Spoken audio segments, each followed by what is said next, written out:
Vivo. Estamos ao vivo! Boa tarde, leitoras e leitoras da página Pandemia de Leitura.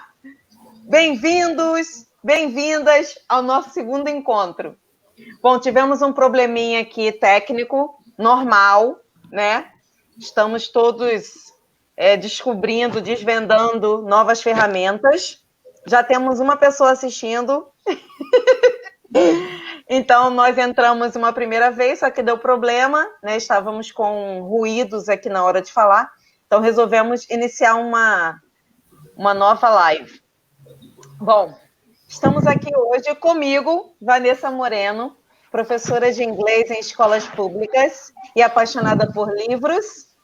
Gabriela Oliveira, aluna do Colégio Estadual Almirante Tamandaré, em Japeri, aluna do 3º ano. Vitor Hugo, também aluno do SEAT, do 2º ano. E minha amiga e professora de História em escolas públicas, Márcia Peraro. Olha que chique, gente, convidados. A gente está assim agora, já chega chiquérrimo. Então, assim, a intenção da página é que possamos estimular essa leitura em tempos tão difíceis, né, que estamos passando. Além das mortes que estão acontecendo todos os dias devido à pandemia, ainda temos aí problemas políticos, né, para acrescentar isso tudo. Não só no Brasil, como no mundo, estamos enfrentando líderes muitas vezes despreparados, que acaba agoniando a população, deixando um clima de incerteza ainda maior, né? E isso tudo faz com que a gente perca o estímulo na leitura, ou melhor, não tenha concentração, né, para ler, apesar de parecer ter muito tempo, né? Porque estamos em casa, estamos no isolamento, e então assim, parece que a gente tem muito tempo, mas a gente não está conseguindo se concentrar para manter, né, a leitura diária aí. E vamos repetir aqui, porque no outro não dá certo, mas eu gostaria que cada um falasse como que está essa leitura em tempos de pandemia. Como é que está a sua rotina enquanto leitor, enquanto leitora nesses tempos difíceis? Fala aí, Vitor Hugo. Olha, eu gosto muito de ler, né? Sempre gostei muito, né? Eu acho que a leitura ela é muito importante, né? Nos esclarece muitas coisas, nos abre portas, não é? Como diria Monteiro Lobato, um país se faz com homens e livros, alguma coisa assim, né? Mas eu acho muito importante.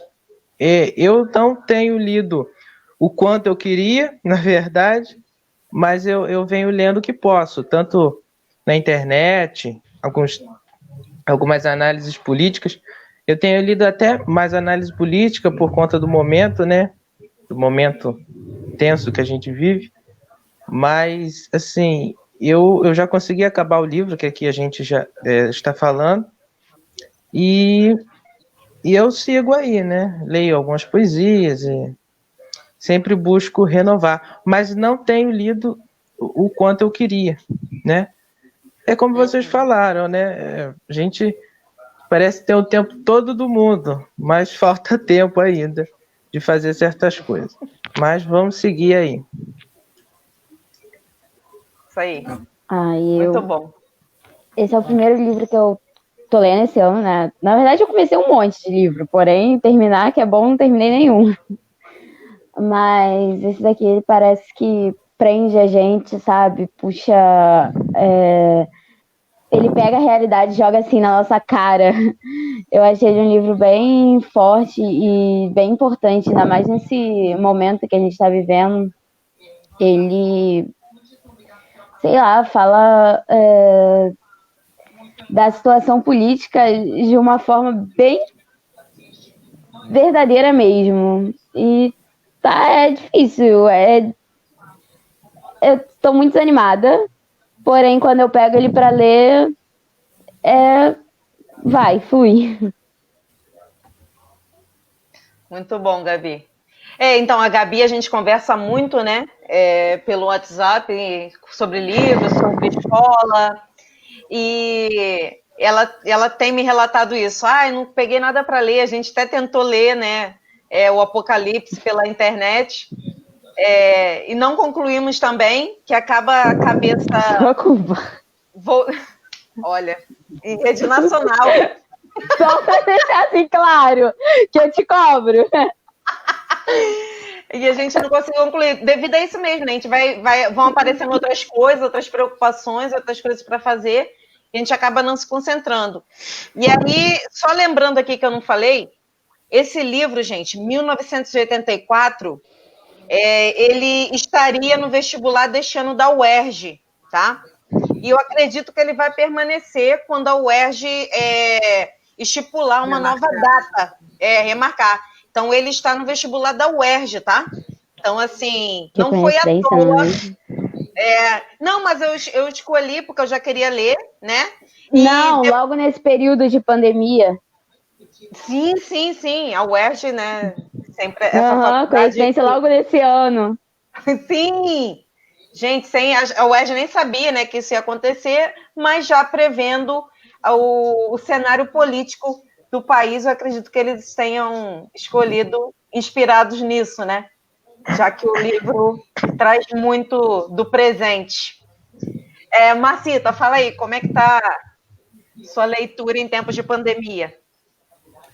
Primeiramente, eu queria parabenizar você, Vanessa, pela ideia, né, de ter criado esse grupo, está incentivando a leitura dos seus alunos, e feliz por ver esses jovens, né, alunos interessados na leitura. É bem assim, motivador ver isso. Fico muito feliz mesmo, porque eu sou uma leitora voraz. A gente já conversou sobre isso, né, Vanessa? Eu leio muito. Eu tive um período bem fértil agora nas férias, tá? Eu li bastante, li uns 6 livros, por aí. Só que agora, durante a pandemia, durante a quarentena, eu achei realmente que eu ia ler mais, né? Estava inspirada para ler vários livros. Só que não foi bem assim, eu não consegui concluir nenhum, mas espero aí que, caso, né, a gente fique mais tempo, consiga colocar em dia aí mais leitura. Sobre o livro, você já quer falar? Sobre o 1934? Então, eu li... sim. Como eu falei antes, né? Não li agora o livro, eu li quando eu era adolescente, né, igual esses meninos aí. Eu também era uma leitura bem desde adolescente, né? Já lia muito. E lia bastante tempo, realmente foi impactante a leitura do livro, né? Tanto que quando você comentou, eu me lembrei, né, de tempo lá atrás. Então veio, assim, refrescou um pouco a memória sobre algumas coisas que eu havia lido em relação ao livro.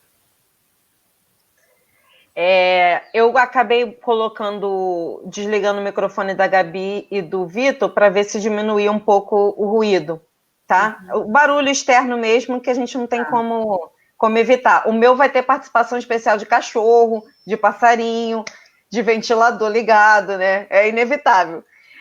Então, eu desliguei. A Gabriela e Vitor, quando forem falar, vai precisar ligar, tá? O microfone, porque eu acabei desligando aqui. Meninas, Gabriela, Gabi e Vitor Hugo, o que vocês têm a dizer dessa leitura do 1984? Em que parte vocês estão do livro? Eu já vou me adiantar aqui falando que o pandemia de leitura, né, tem me estimulado muito a manter minha rotina enquanto leitora, porque eu também estava parada, como eu falei, tinha iniciado o livro com a Gabi, e eu não consegui concluir. Eu falei assim, não, preciso de um estímulo, de alguma coisa para que eu siga em frente e conclua esses livros. Porque o 1984, a gente já tinha escolhido no Clube do Livro na escola, lá no Tamandaré, no SEAT, que eu falei, Colégio Estadual Almirante Tamandaré, nós já tínhamos escolhido no Clube do Livro o 1984. Mas aí veio a pandemia e a gente não conseguiu fazer os nossos encontros, né? E ele ficou parado esse tempo todo aí.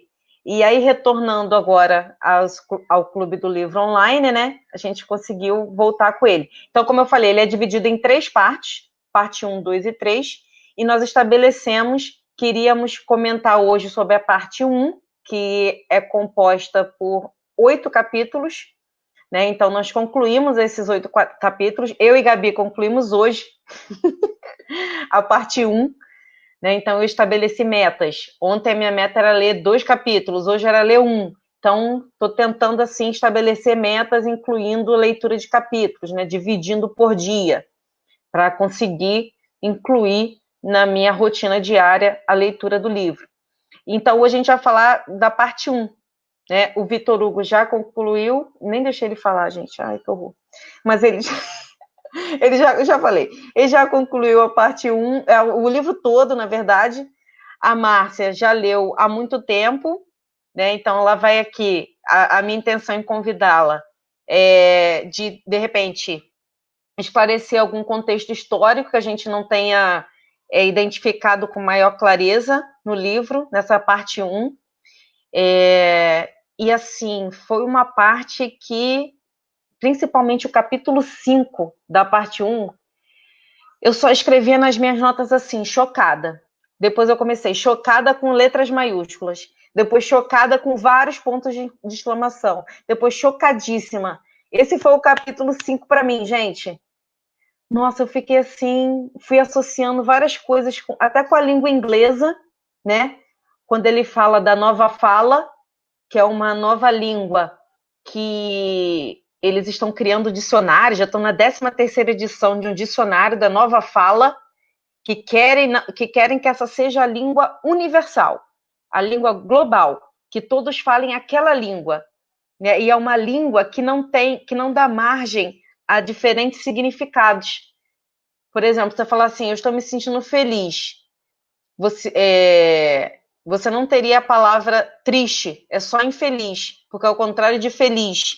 Sei lá, estou pensando aqui agora. Né? O vocabulário seria muito enxuto. E eu pensei muito na língua inglesa, da língua inglesa ser a língua global, universal. E com isso, é uma coisa boa ter uma língua universal, né, para que a gente se comunique com outros povos que falam outras línguas. Por exemplo, a gente não precisa falar italiano para ir na Itália. Falando inglês, eu vou conseguir me entender. Eu vou conseguir me comunicar. Legal. Só que com isso, as línguas, né, acabam perdendo todo aquele seu sentido cultural, né, que traz toda aquela questão de um país, de um local, os dialetos, né, que hoje praticamente sumiram aí, dizia muito sobre um povo, né, sobre um povo de uma determinada região, de uma determinada cultura, e isso está se perdendo. E eu fiquei muito chocada com esse capítulo, porque ele fala justamente nisso, né, e eu fiquei, meu Deus do céu, o que será de nós? Né, se o português sumir de vez, e a gente fala só inglês, né, uma língua diz muito sobre o seu povo. Então, eu fiquei chocadíssima.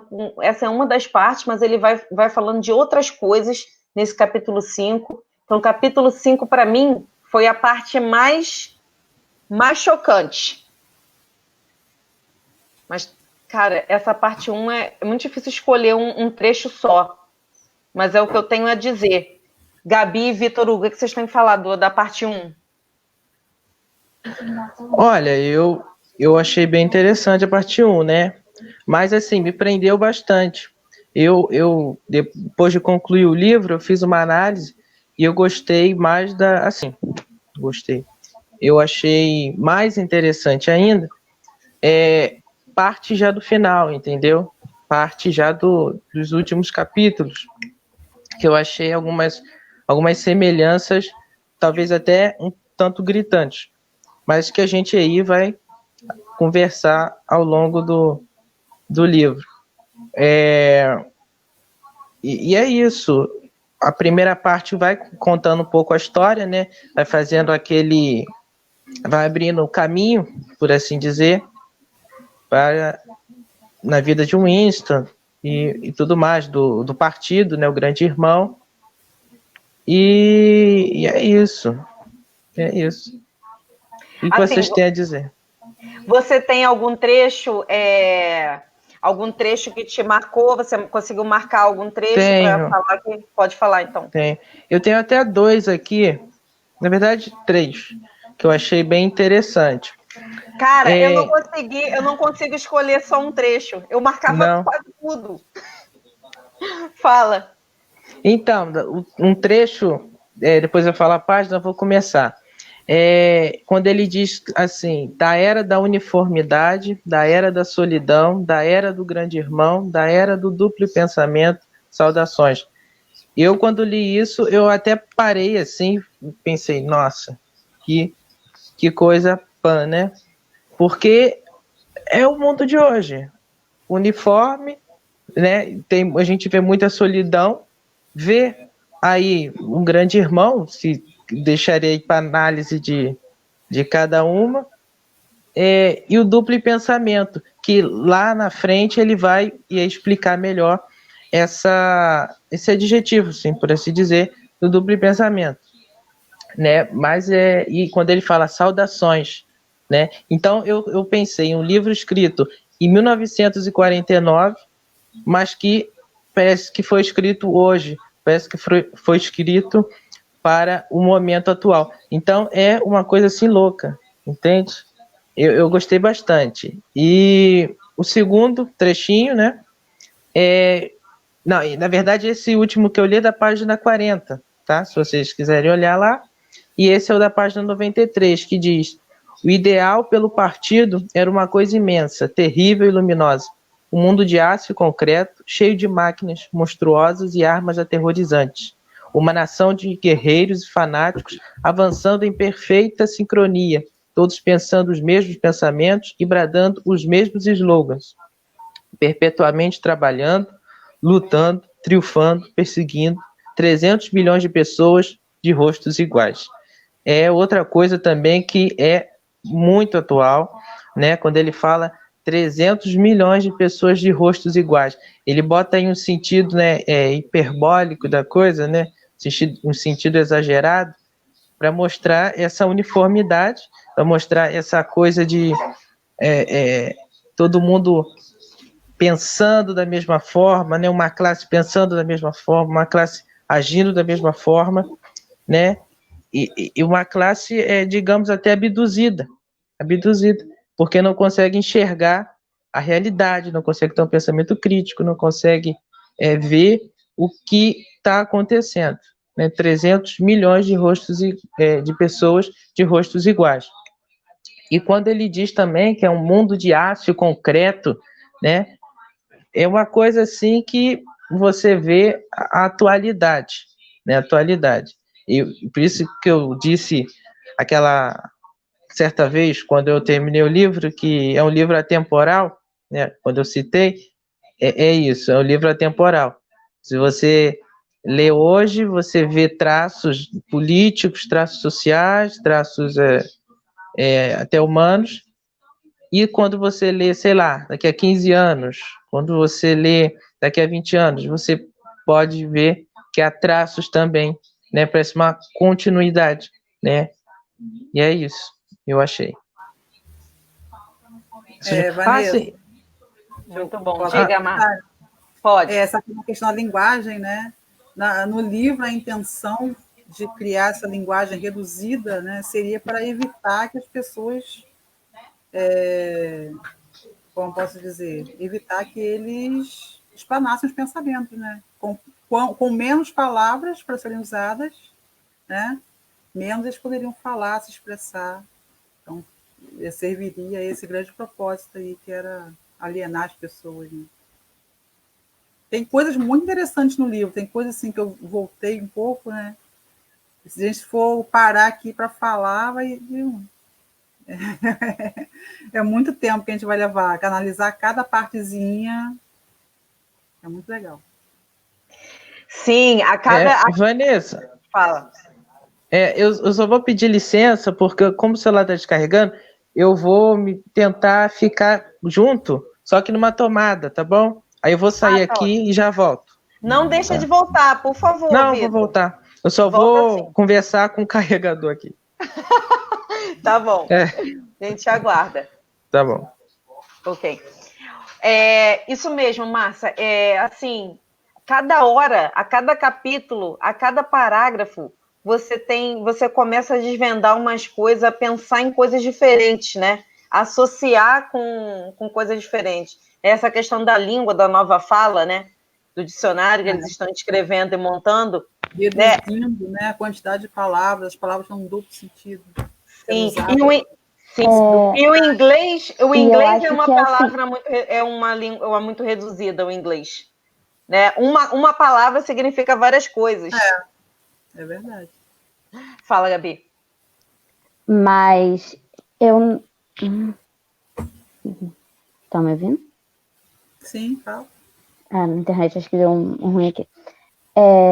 Junto a essa parte, eu não sei se antes ou depois, no livro, fala também do medo deles em expressar a face. Todo mundo, não lembro em qual parte aqui do livro, mas tem uma parte que me marcou muito, que eles falam que eles não... eu não sei como é que eu posso falar. Eles não poderiam expressar felicidade, tristeza, eles tinham que se controlar, que manter uma face limpa, sabe? Que a qualquer momento a polícia poderia olhar para eles e prender eles. Então, assim, era cada vez mais eles estavam tentando reduzir a forma da pessoa se expressar. E logo no início também, quando o Wilson começa a escrever, ele fala que, meu Deus, eu estou escrevendo, há muito tempo que eu não faço isso. O tempo todo no livro você vê o governo tentando manter ali um padrão, querer que todo mundo siga aquele padrão. A gente vê também por eles usarem o uniforme azul o tempo todo. Então, assim, o tempo todo a pessoa não pode ter opinião própria, a pessoa não pode se manifestar, se expressar de forma nenhuma. Eu acho que o livro deixa isso muito claro. Exatamente. E o Vitor voltou aqui. E eu acho que, né, Márcia vai poder falar melhor, mas essa questão do se expressar, do ter medo, da solidão, de nunca andar, o partido proibir quem fazia parte do partido de andar em grupos, né? Até mesmo o casamento. O casamento ele era para procriar, para que as crianças, aprendessem e fossem treinadas para também fazerem parte do partido. As crianças da nova geração já eram doutrinadas desde novo, né? Ao contrário dos mais velhos, já eram doutrinadas desde novo. Sim, aí ele conta nessa parte 1 que foi casado, né? Conta nessa parte 1 que foi casado, mas que até mesmo na relação entre homem e mulher, né? A relação íntima era totalmente controlada pelo partido. Gente, totalmente controlada. E aí ele não aguentou essa relação, né? E como eles não tiveram filhos, puderam se divorciar. Mas se tivessem filhos, não poderiam se divorciar. E meio que é também a nossa sociedade, né? As mulheres casadas, às vezes, vivem um relacionamento ruim, mas têm filho e é o que as prendem ao relacionamento. Né? O filho prende ao relacionamento, porque vai ser muito difícil, né? O governo também estabelece regras aí que dificultam essa separação, porque juntos, né, o casal, eles têm uma renda. Se separa, a renda diminui. Então, fica difícil para criar essa criança também separado, acaba ficando preso a esse casamento, muitas vezes, né? Outro traço de atualidade que eu falei. Sim, outro traço de atualidade, com certeza. Que ali era colocada como uma regra do partido, explicitamente, né? E que hoje, para a gente, não fica tão explícita assim, né? Meio implícito hoje em dia, né? Então, já no final, ele nos dá esperança, no final da parte 1. Né? Eu acho que no capítulo 1 a gente fica agoniado, né? No capítulo 1 da parte 1 dá uma certa agonia, quando ele descreve os 2 minutos de ódio. E o meu sentimento no capítulo 1 foi de agonia o tempo inteiro.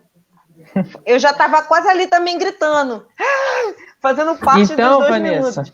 Vanessa, deixa eu matar um pouco essa curiosidade. Então, será que você está aflita logo aí na parte 1, vai se preparando pro final, então.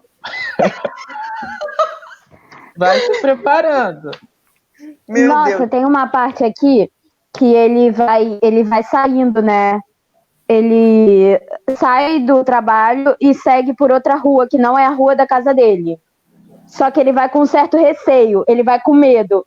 E o tempo todo ele fala, não é proibido eu sair. Porém, corre o risco da polícia das ideias vir me... corre o risco da polícia das ideias me ver e querer me prender, me indagar e coisa e tal. Então, assim, ele é livre, porém ele não é livre. A gente pode ver isso como o quê? Como posso associar isso ao voto? Que, tipo, não é obrigatório, a gente é livre para votar, porém, tipo, se a gente não votar, a gente tem uma punição. Sim. Interessante. Exatamente. É aquilo, né? É um dos slogans que fala da escravidão. Liberdade é escravidão. Porque é justamente isso. Nós somos livres até que ponto? Porque se a gente não vota, a gente não pode participar de concurso público, não pode... Tem várias coisas que a gente fica aí travadas na vida por conta disso. Então, até que ponto liberdade é livre? Até que ponto. Isso me faz lembrar, né, olha como é atual. Ontem mesmo a Polícia Federal fez busca, né, na residência, apreendendo os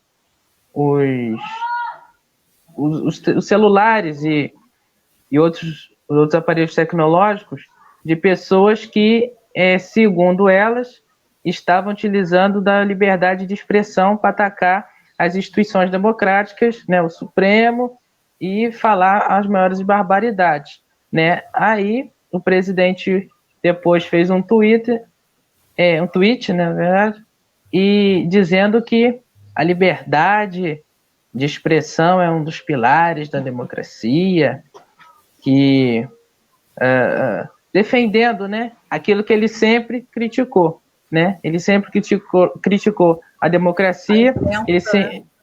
Oi? A imprensa, a liberdade de falar. A imprensa. Então, é uma coisa assim que a gente vê, né? Até que ponto a liberdade de expressão, né? Eu vejo que você tem o direito de fala, mas você também tem todo o direito de se responsabilizar daquilo que você diz, né? Ou seja, você tem a plena consciência de que uma palavra tem peso, né? E a liberdade de expressão não é você atacar o outro, não é fazer dessa liberdade um discurso de ódio, mas é você se expressar a sua opinião, né? Claro, respeitosamente. Então, essa coisa assim toda, né? Até que ponto vai a liberdade de expressão? Eles se utilizaram da liberdade de expressão, né? Tal como está na lei, para atacar a imprensa, atacar as instituições. Então, é um debate também, entende? Que se mostra momentaneamente. Uhum.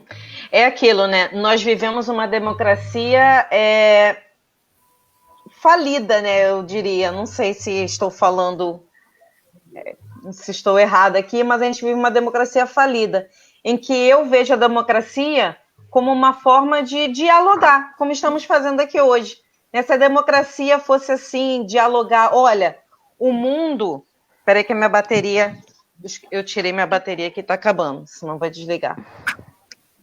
Então, assim, se a democracia, se os governos democráticos usassem da opinião do povo, ou conseguissem dialogar com o povo para descobrir o que fosse melhor para eles, né? Talvez hoje nós não precisaríamos de uma pandemia para que o meio ambiente e a natureza pudessem se restabelecer, né? Porque se ela estava sofrendo, com todo mundo loucamente aí pelo mundo, né? O carro com seus poluentes, né? Exageradamente, o lixo, né, em excesso, se a gente tivesse dialogado para encontrar soluções para diminuir todas essas problemáticas e que a natureza pudesse respirar, talvez não precisássemos de uma pandemia. Claro que essa pandemia tem outras... Até porque ela veio, né? Dizem que ela vem aí dos animais, do consumo de animais, até mesmo da criação, de como são criados os animais para o consumo, né? Porque querem criar, querem ganhar dinheiro, colocam um monte de animal junto, matam ali aquele espaço sujo e acabou através deles sendo criado aí esse vírus, né? Espalhando esse vírus. Não sei se estou falando besteira com isso, mas é o que eu entendo disso tudo, né? Estamos aqui para dialogar. Quem tiver algo, uma ideia diferente. Na verdade, essa democracia que você está citando aí, de ouvir o povo, na verdade, ela não existe, né? Através do voto, que nós escolhemos nossos representantes e eles vão falar por nós. Né? A democracia, como foi concebida na Grécia Antiga, ela era direta. Né? O povo, realmente, o cidadão, apesar de que poucos eram considerados cidadãos na Grécia Antiga, né, em Atenas, mas o cidadão lá decidia. Quem era cidadão decidia. Agora não, a gente escolhe nossos representantes. Que representantes são esses? Nós temos o direito, a liberdade de votar, mas também somos obrigados a votar, igual ela falou. É até um pouco... É até um pouco, assim, eu diria, de uma democracia utópica, não é? Uma utopia, que até o livro tem um pouco disso, não sei. O livro acho que tem tanta mensagem, tanta coisa. Tem uma parte aqui no livro que eu acho que essa foi a que mais... Não foi a que mais me marcou. A que mais me marcou foi outra, mas essa daqui foi terrível. Onde ele fala, onde o Wilson vê um cara falando e ele não entende nada que o cara fala. As únicas palavras que ele entende é completa e total eliminação do goldensteinismo. E o cara fala que tem que ter medidas mais severas contra os criminosos do pensamento, que ele enaltece o grande irmão o tempo todo. E aí o Wilson descreve ele como... Olha aqui. O Wilson teve a estranha sensação de que aquele não era um ser humano de verdade, mas alguma espécie de simulacro. O que falava não era o cérebro do homem, era sua laringe. O material que ele produzia era formado por palavras, contudo não era falar no sentido lato. Era um ruído emitido sem a participação da consciência, como o grasnado de um pato. Então, assim, ele ficava ali idolatrando o grande irmão, falando um monte de coisa, falando muito mal do governo da oposição ao grande irmão. E o tempo todo ele idolatrava e ele falava que tem que tomar medidas mais severas contra quem era a favor do grande irmão, contra o grande irmão. E assim, eu vejo muito isso. Eu vejo muito um monte de pessoa idolatrando políticos e sendo contra as oposições do político e falando um monte de coisa. Entendeu? Eu acho essa parte muito atual, muito atual. Sim, porque assim, bem atual, porque esse tipo de governo não dá espaço para o diálogo, né? Ou seja, é um contra o outro o tempo inteiro, e o que precisa ser conversado, né? O confronto está acontecendo o tempo inteiro e não há soluções, não há espaço para o diálogo para que solucione os problemas. É só um contra o outro o tempo inteiro. Fala, Márcia, você vai saber falar melhor disso. Não, a questão que ela falou, defendendo, né, o governo lá, a posição, né, nem a oposição, quem estava mesmo no poder, de uma forma autômata, né, sem pensar. As palavras saíam ali, não raciocinava, não tinha um questionamento sobre, só defendendo, mas de uma forma, né, automática mesmo. É um pouco o que a gente vê hoje, não é? É o que a gente vê hoje, com certeza. Nessa polarização política que está havendo hoje em dia, né? As pessoas defendendo algo sem nem saber por quê, sem nem pensar. Sem nem saber. E tem partes muito chocantes que ele fala dos livros de história, que ele não confia nos livros, que tudo foi manipulado pelo governo. Inclusive, Ali, o trabalho dele é esse, né? Apagar o passado, Sim. escrever de uma forma que as gerações não conheçam o que aconteceu no passado. Então, ninguém sabe, na verdade, qual era o passado. É a manipulação da história. Sim. E a gente vê hoje em dia muito falando da ditadura militar, né? Que não foi uma ditadura. O que será que o governo pode fazer com os livros de história, se derem liberdade para isso? A história é importante conhecer a história, né? Eu tenho uma sardinha aqui para minha disciplina, mas tem portanto que teve essa questão toda aí, né? De não ser obrigatório o ensino de história, não dar tanto valor ao ensino da história, filosofia, sociologia, justamente porque são disciplinas, não desmerecendo as outras também, mas que fazem pensar muito, né? E conhecer o passado. Sim. Né? Conhecer tudo que aconteceu lá atrás. Eu até acredito que, assim, história é importantíssima, claro. Mas estudando, acho que a história, a gente aprende, né, muito, a gente analisa muito para o futuro também. Né? A gente se olhar o que... passado, olhando para o passado, a gente consegue, né, de alguma forma, tentar traçar um caminho para o futuro. Por isso que o tempo inteiro... por isso que o tempo inteiro, né, quem trabalha ali para o partido destrói essas notícias antigas, ou se alguma notícia não estava, né, não foi lançada de acordo com o discurso do grande irmão, ela era alterada, destruída e alterada, para que tivesse ali direitinho, né, o discurso do grande irmão. De acordo com... Tudo de acordo. E aí eu tirei uma parte aqui em que eu escrevi na minha nota, né?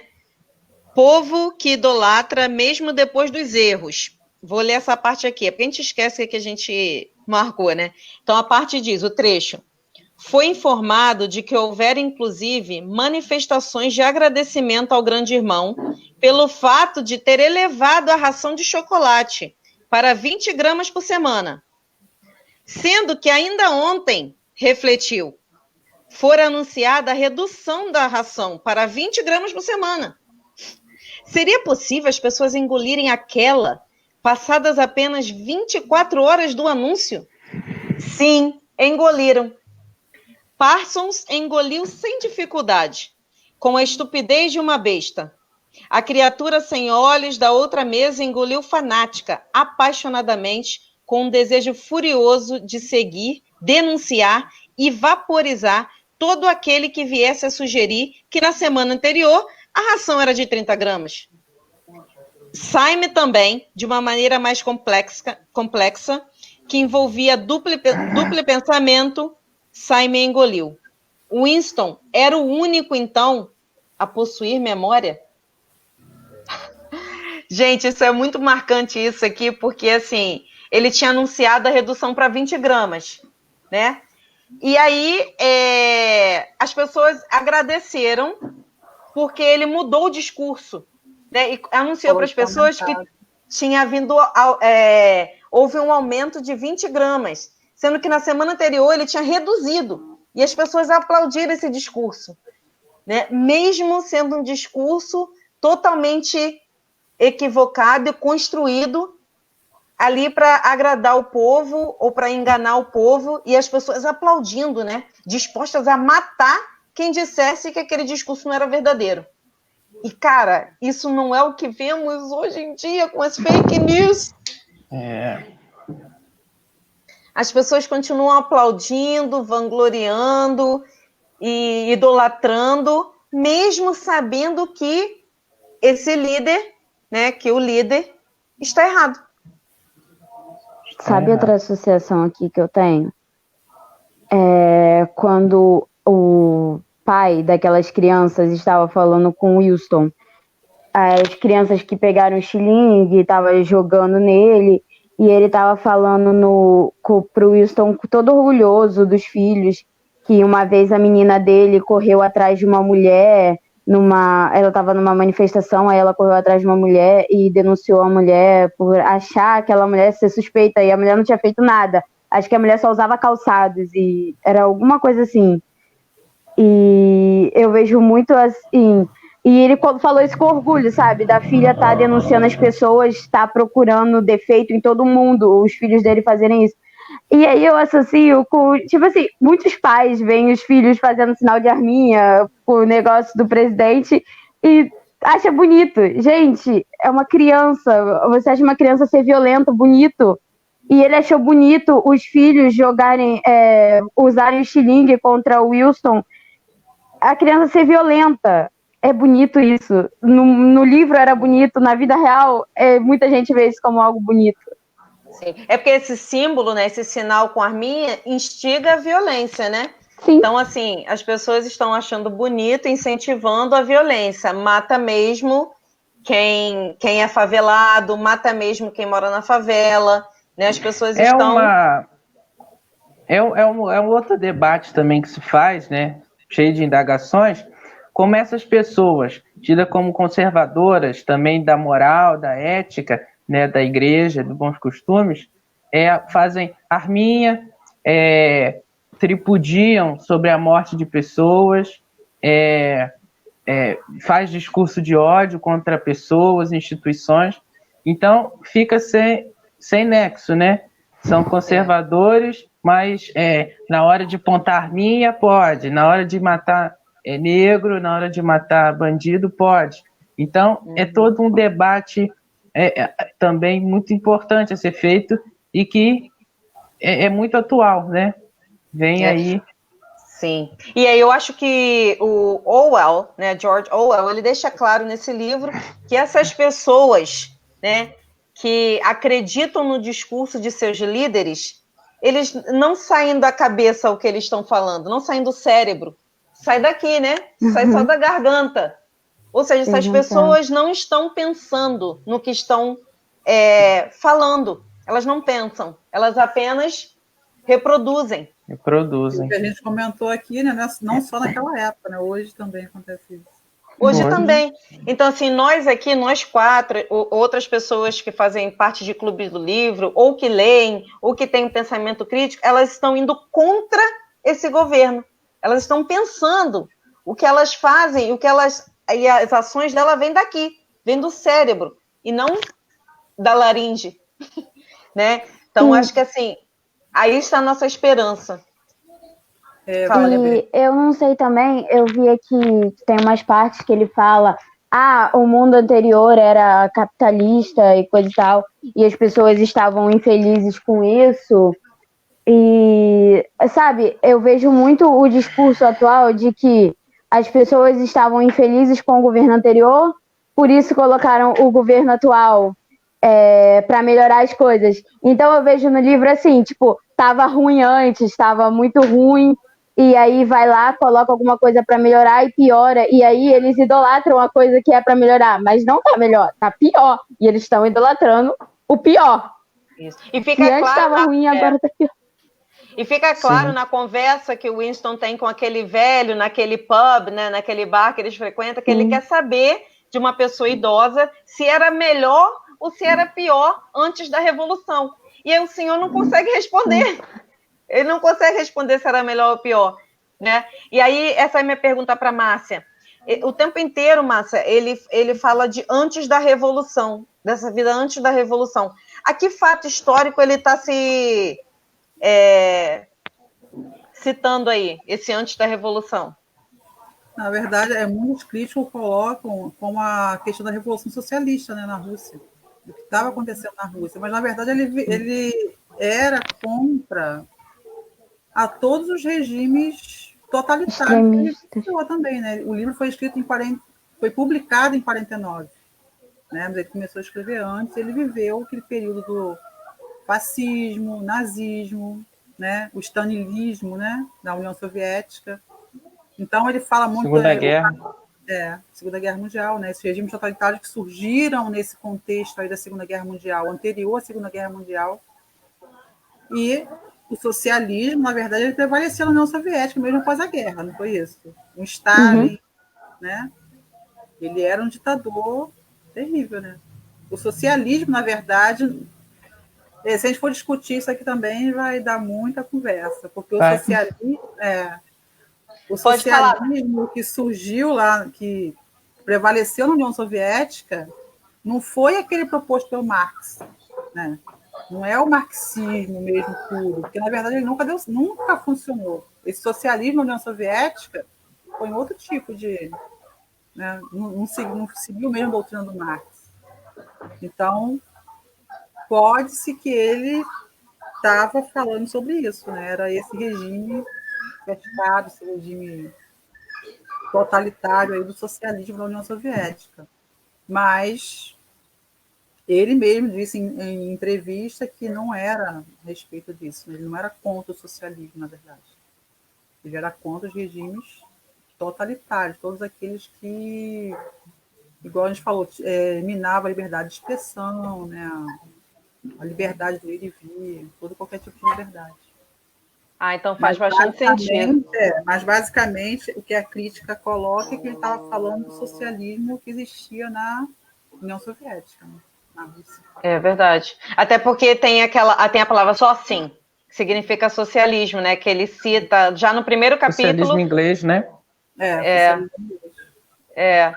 Que aí ele cita logo no primeiro capítulo, que tem um pôster do Grande Irmão, e tem um dos pôsteres tá meio solto, né? E uma das palavras que aparece embaixo é só assim.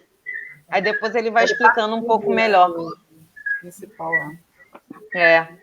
E aí foi muito interessante esse final, esse capítulo 8 da parte 1.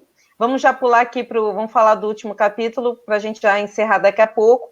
Então, assim, esse último capítulo ele traz um pouco de esperança, que é essa busca do Winston para saber que capitalismo é esse que está sendo abordado nos livros, que está falando que agora é melhor, né? Que esse capitalismo cruel que vai sendo ensinado, vai sendo colocado nos livros de história, e que ele quer descobrir, era realmente pior? Ou era melhor viver do que nos tempos de hoje? Ele vai buscando essa solução, e ele diz, a frase é exatamente essa, deixa eu só procurar aqui, a frase que dá esperança para a gente, né? Peraí, não acredito que eu não marquei. Tá, mas acho que eu lembro. Ele fala assim, se há esperança, essa esperança está nos proletas. Ou seja, essa esperança está no povo, na revolução que esse povo pode fazer, né? Então, ele deixa essa esperança aí nesse último capítulo. E o que vocês acham dessa frase? O que vocês acham da revolução? Como que essa revolução, de repente ele vai colocar no livro aí mais para frente, se houver essa revolução, né? O que vocês acham que pode ser feito? O que o povo pode fazer para mudar essa história, mudar esse presente, mudar essa política, mudar esse período aí cruel e de liberdade é escravidão, guerra é paz e qual é o outro, gente? Ignorância é força. O que a gente pode fazer para mudar esses slogans aí? Olha, posso começar? Pode. Olha, antes de tudo, eu acho que toda extremidade é burra, né? Todo partido extremo que pensa de uma forma única é burro, né? As coisas são muito mais complexas, são muito mais amplas, nada é o que é, né? Tudo tem uma continuidade. Eu acredito que essa esperança que o livro traz, né, falando dos proletas, né, obviamente deve citar aqui na nossa concepção o povo, né? Então, seja, a esperança está no povo, por mais que ainda há governos totalitários, governos cerceadores, governos opressores, acho que a esperança se calha na população, se calha no povo, e é preciso que o povo saiba disso, né? Aparenta-se muito que o povo está despercebido, está oculto, Não, o povo tem que saber que ele tem o direito e o dever de uma sociedade melhor, de instituições melhores, de um governo mais representativo, né? De um governo que se põe assim, do lado, né? Hipoteticamente, das pessoas, né? É um governo que se vale, né? Que seja governo e não bagunça. Eu acho que a gente vem acompanhando aí muita bagunça, muita ruaça, né? O momento não é para brincadeira, né? E aí, momento econômico, momento social, momento sanitário, não é para brincadeira. E o povo tem de entender isso também. Tem de ir atrás, junto à lei, junto à norma e buscar seus direitos, né? Os direitos estão aí e nós, como sociedade, nós, como povo, temos que ir atrás. Verdade. Márcia, o que você traz aí de esperança? O que a gente pode fazer para esperançar? O caminho principal, na minha opinião, igual ele falou, a conscientização que se dá somente através da educação. Eu acho que quando o jovem, né, a pessoa quando tem acesso à educação, ela é passível de se conscientizar. Mas o que nós vemos é uma educação falha, né? Uma educação que não privilegia o pensamento, na maioria das vezes. São poucos os que conseguem sobressair, vide aí. Né? Então, é disso que nós precisamos, é focar mesmo na educação. Precisamos de governos que foquem na educação do povo, para que haja essa maior conscientização. Mas nós sabemos também que isso não é favorável ao governo. Né? Nenhum governo quer, até o livro é um exemplo disso, né? Dessa sociedade aí do livro. Nenhum governo quer um povo bem educado, um povo consciente, né? E aí é complicado. Mas eu acho que o caminho é esse, é a educação mesmo, né? As pessoas estarem lendo, né? Conhecendo a realidade que eles vivem. Senão vão continuar colocando esse tipo de governo no poder. Uhum. E aí eles acabam se fortalecendo pela ignorância do povo. Ignorância é força, né? E aí tem um meme que eu compartilhei aqui que diz assim: 3 coisas salvariam o Brasil. Memória histórica, né? 3 coisas salvariam o Brasil. Memória histórica, interpretação de texto e consciência de classe. Com certeza, né? Gabi, como é que você finaliza aí essa esperança? Eu acho que tudo que foi dito, é isso aí. Eu concordo que a única esperança de mudar é a educação mesmo. Mas no livro, você falou que o Winston dá a gente uma esperança. Eu creio que no final do livro, nessa parte, ele não dá uma esperança para o povo, para a geração atual. Tanto que ele está escrevendo um diário e ele destina o diário a uma pessoa. Eu acho que ele tem uma esperança futura, do futuro, de mudar, da próxima geração poder ser mudada, sabe? Não daquela geração atual que está ali com aquele governo. No livro eu vejo isso. Na realidade, eu acho que a gente ainda tem como mudar sim. Porque só investir em educação e professores que incentivam a leitura, e é isso aí, a gente muda. Verdade.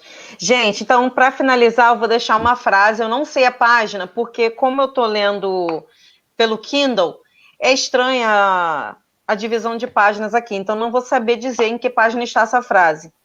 Mas eu achei... ficou muito gravada em mim e diz assim: não era fazendo-se ouvir, mas mantendo a sanidade mental que a pessoa transmitia a sua herança humana. Então, acho que nesse momento de pandemia, de crises econômicas e políticas, eu acho que a gente tem que manter a nossa sanidade mental acima de tudo. Porque para ficar louco falta muito pouco, né? Porque tudo isso que a gente escuta, tudo que estamos vivendo, é muito pouco para a gente enlouquecer. E daí, como que a gente vai passar para frente tudo isso que a gente discutiu aqui, tudo isso que a gente tem estudado, né? Então, a gente precisa manter a sanidade mental para poder seguir em frente. Muito obrigada a quem assistiu, a quem vai assistir futuramente, que vai ficar o vídeo, né? Obrigada, Gabi, obrigada, Vitor Hugo. Márcia, minha amiga, muito obrigada. Olha, lindo. Fala, Vitor. Então, eu queria te deixar aí de novo com frio na barriga. Eu deixei uma frase para falar no final, que ao longo do livro, eu acho que a Márcia já vai entender, mas ao longo do livro você vai descobrir um pouco. Quando ele diz na primeira parte que liberdade é a liberdade de dizer que 2 mais 2 são 4. Se isso for admitido, tudo mais é decorrência. Eu acho que você tem que analisar um pouco essa frase aí, que ela vai dizer um pouco mais coisa aí. Futura. Isso aí, olha só. Então, semana que vem, quinta-feira, quinta-feira, 4 horas da tarde, a gente se encontra novamente aqui, tá? Nessa live, nesse encontro. E aí a gente discute a parte 2. A parte 2 é composta de 10 capítulos. Então, já vou aí estabelecer metas para ler e conseguir concluir essa parte 2 até quinta-feira. Então, quem está acompanhando, também aí, sintam-se estimulados para seguir com o livro. E a meta é a parte 2 para quinta-feira que vem. Beijão, muito obrigada. Continuamos lendo. Um beijo. Beijo. Tchau. Tchau.